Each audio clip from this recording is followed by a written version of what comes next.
রাজ, আজ যেই মেয়েটিকে দেখতে যাচ্ছ সে খুবই সুন্দরী। যদি না যাও তাহলে পরে ভীষণ আফসোস করবে। এটাই 14তম বার রাজ মেয়ে দেখতে যাচ্ছে।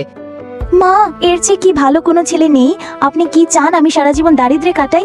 আমিও তা চাই না মা, কিন্তু এটাই 14তম বার তোমাকে দেখতে ছেলে পক্ষ আসছে।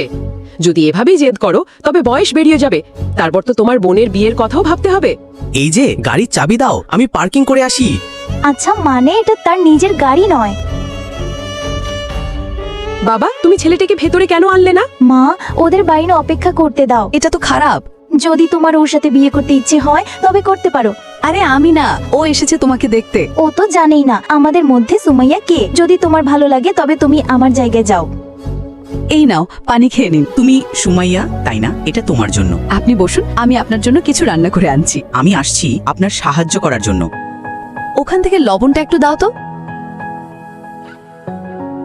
হয়ে গেছে, আর জাল দেওয়ার দরকার নেই। তোমার চেহারা। চিন্তা করো না, আমি নিজেই পরিষ্কার করে নেব।